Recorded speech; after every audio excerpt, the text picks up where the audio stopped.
Bonjour, bienvenue dans la série sur la physique des particules. Donc en partant des résultats précédents, pour les photons, on utilise K égale K0 égale la norme du vecteur K, et il reste d sigma égale alpha carré demi fois la somme sur alpha i alpha f de U bar PF KF, PF alpha F, fois epsilon slash F, fois 1 sur PI plus KI, 1 sur P slash I plus K slash I moins M, fois epsilon slash I, fois UPI alpha I,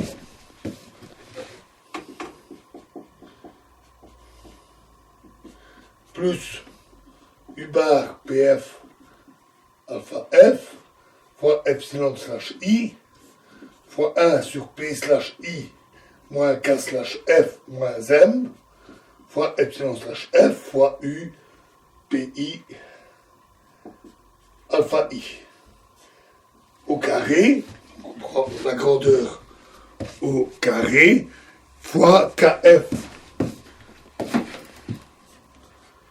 sur KI au carré fois D grand oméga, ce qui nous donne la section efficace.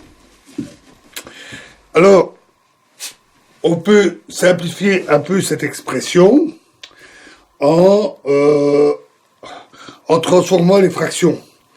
Donc, en fait, quand on a une expression du type 1 sur A moins B, on peut la multiplier au numérateur et dénominateur par A plus B, ce qui donne A plus B au numérateur et A carré plus B carré au dénominateur, ce qui permet de transformer la fraction.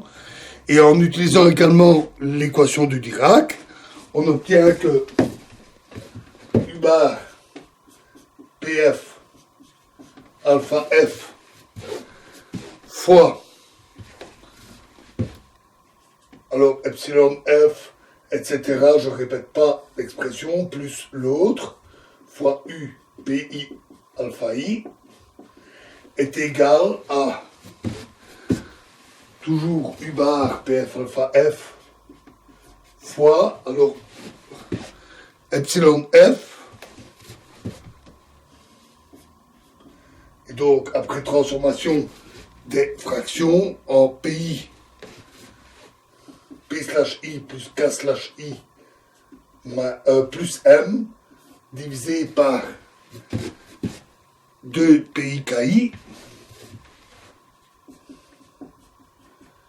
epsilon slash I, plus, moins epsilon slash I, fois PI, P slash I moins K slash F plus M, divisé par 2 PI KF. Epsilon slash F fois U. C'est encore égal à U bar fois epsilon slash F fois 2 PI plus KI fois epsilon I moins epsilon slash I K slash I divisé par 2 PI KI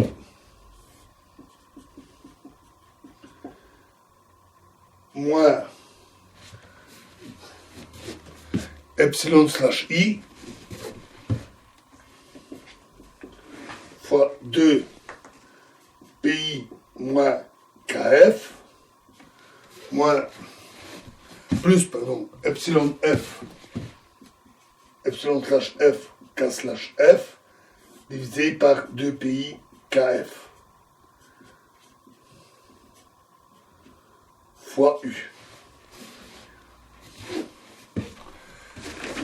Alors, on peut choisir de prendre les polarisations perpendiculaires, donc les epsilon i, epsilon f peuvent être pris perpendiculaires à l'axe temporel et perpendiculaires aux impulsions correspondantes KI et KF.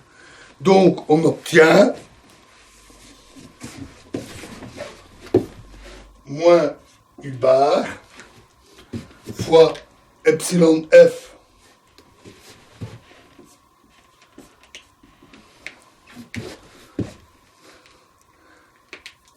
epsilon I KI, epsilon slash F, epsilon slash I K slash I sur 2 pi KI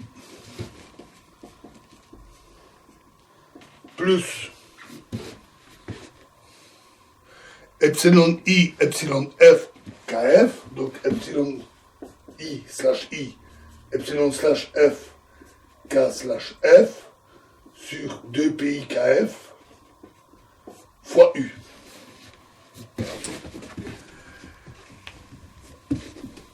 Alors, on note, en voyant les diagrammes que nous avions fait, les diagrammes de Feynman, et leur expression sous forme de formule, que le résultat est invariant quand on permute epsilon i KI et epsilon f moins KF.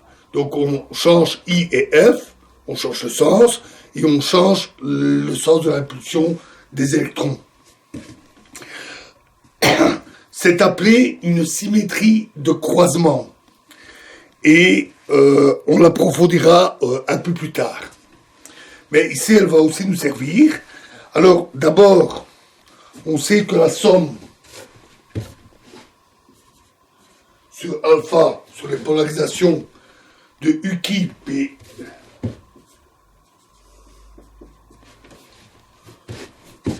alpha U qui prime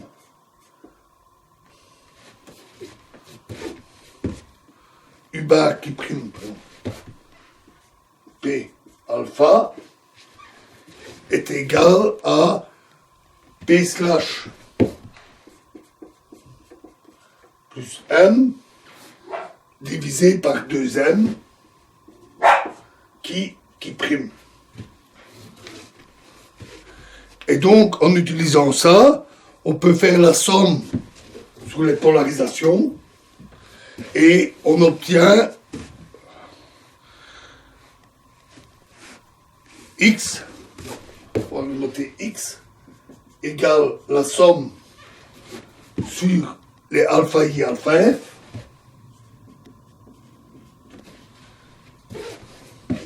de U bar PF alpha F, je note juste U bar ici, fois un opérateur O fois UPI alpha I, je note U,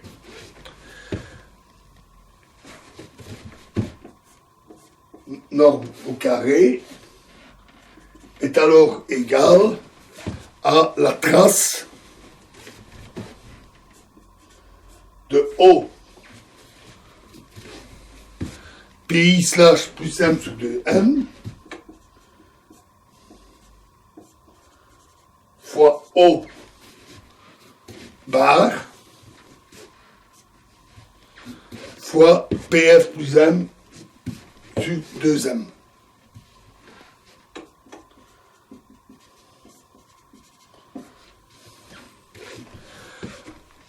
O bar, c'est simplement le conjugué hermétique de O multiplié des deux côtés par gamma 0. Donc c'est gamma 0 fois O conjugué en croix fois gamma 0.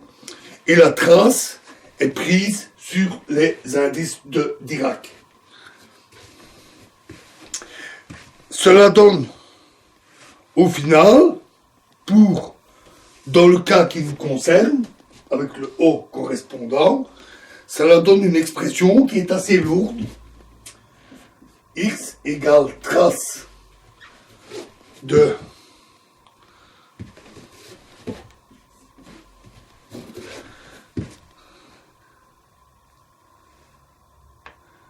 epsilon f, epsilon I KI, epsilon slash f, epsilon slash I, K slash I, divisé par 2 pi KI, plus epsilon I, epsilon f KF, epsilon I slash, epsilon slash f, K slash f, sur 2 PIKF fois